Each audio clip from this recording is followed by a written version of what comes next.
Welcome back to the Deep Dive. Today we're tearing into LandBridge Company, that's ticker LB, and their Q3 2025 earnings call from back on November 13th. And this one is, I have to say, one of the most puzzling calls we've looked at all quarter. Right. You have a company that is just, putting up truly extraordinary growth numbers, fantastic metrics, and then the stock gets hammered. An 8% sell-off after the call.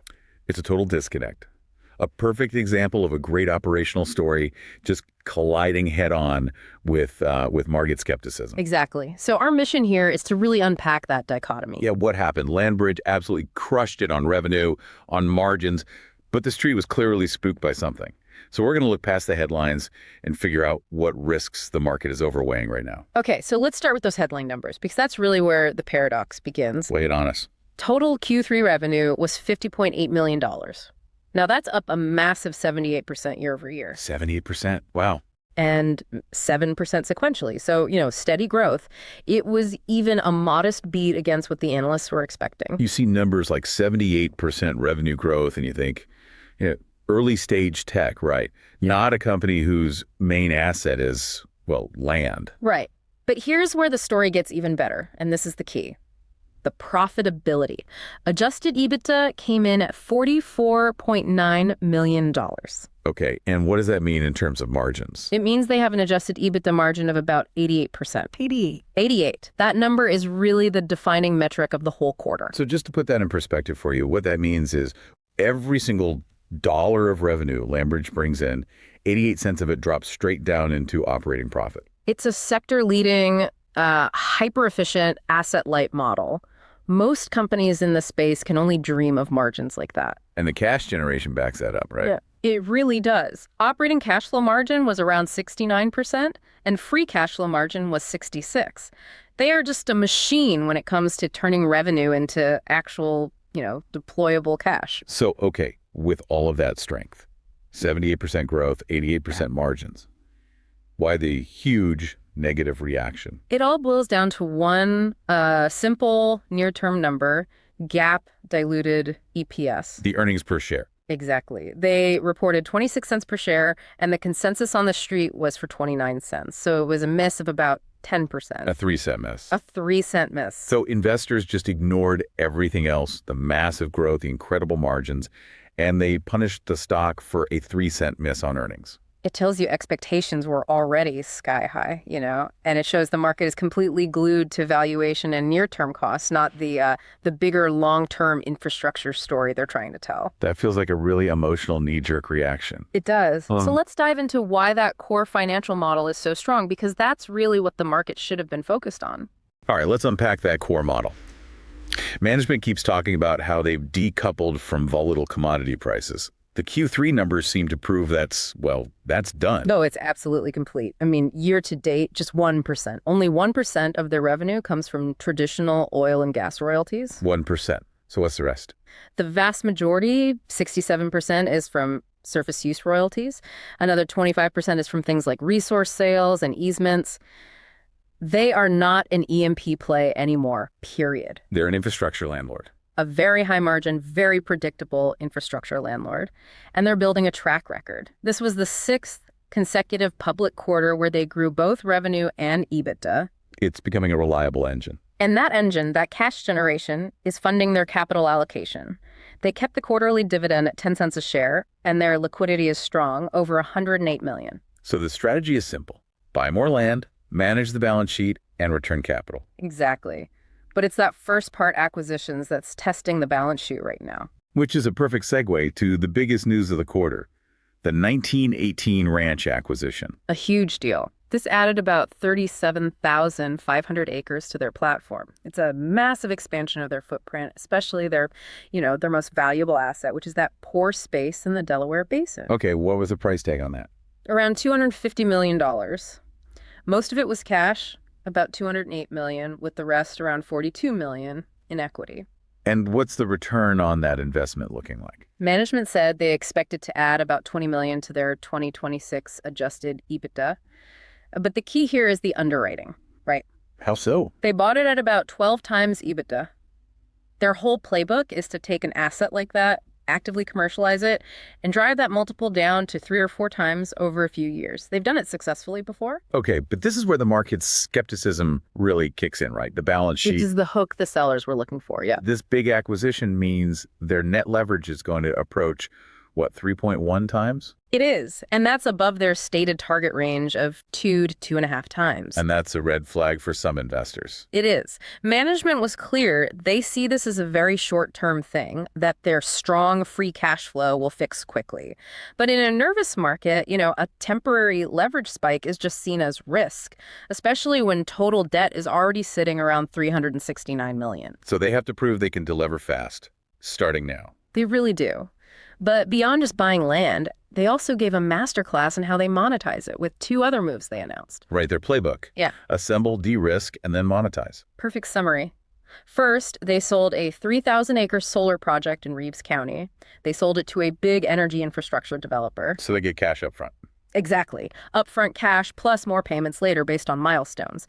It lets them capture all that development value without having to tie up their own balance sheet for years building the thing. It's incredibly capital efficient. You use the land, you de-risk the project, you sell it to a partner with deep pockets, and you recycle the capital. Right. So what was the second move? The second was a long-term lease with a subsidiary of Wenioke, which is a huge midstream player. Right. It's for a natural gas processing facility in Loving County. So that immediately adds this durable, recurring midstream revenue to their existing royalty streams.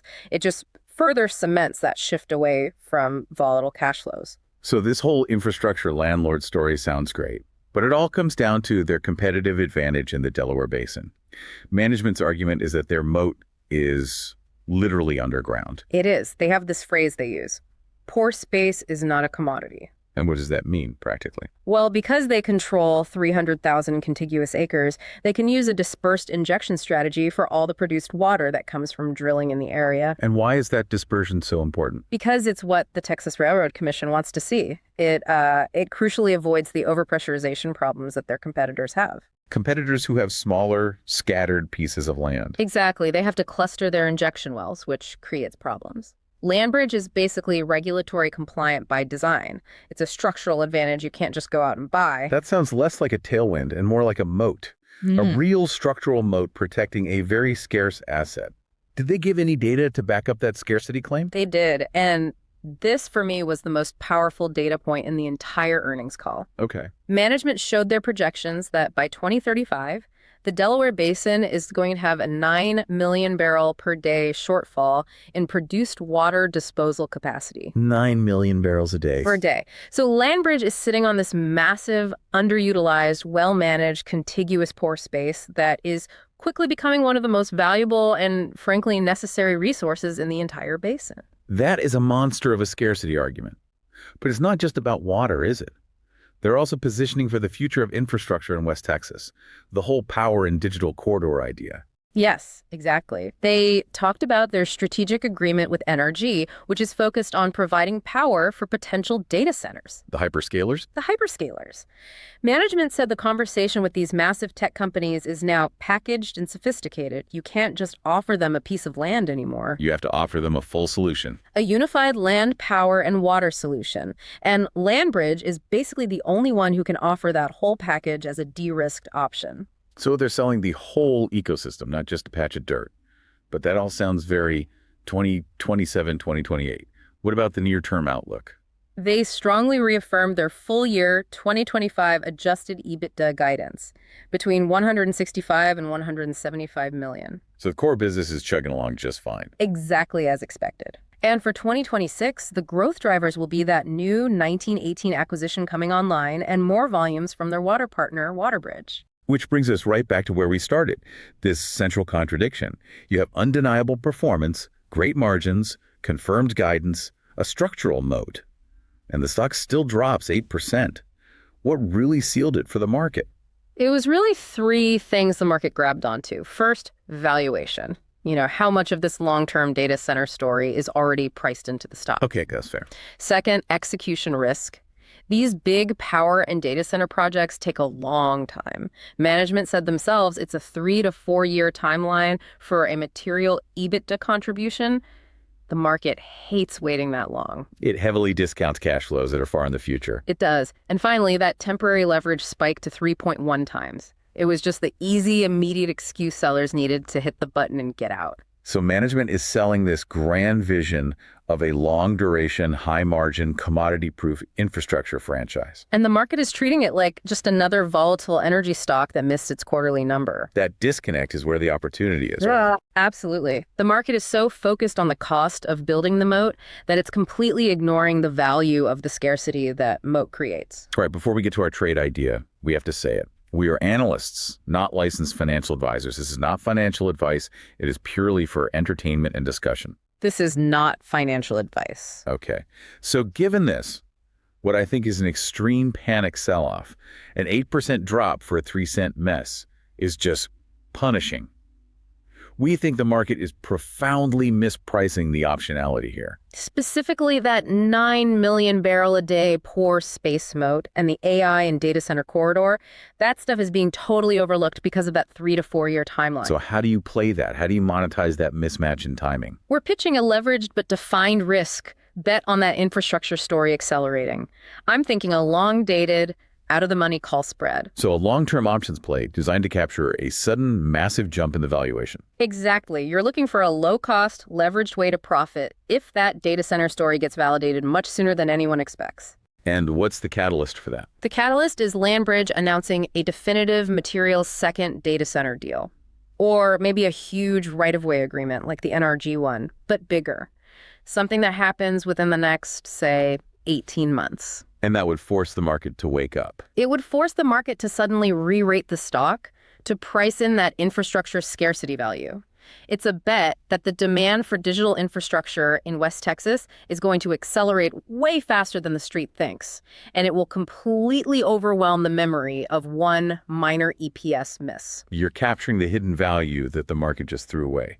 The scarcity of that land is the real collateral for the trade. That's the idea. Okay, so to recap, LandBridge delivered massive growth, 78% revenue growth, 88% margins, which is industry-leading, but the stock got sold off hard. And it sold off on a combination of temporary leverage concerns and the fact that its biggest growth projects are still a few years away from contributing to the bottom line. Management's focus is clear.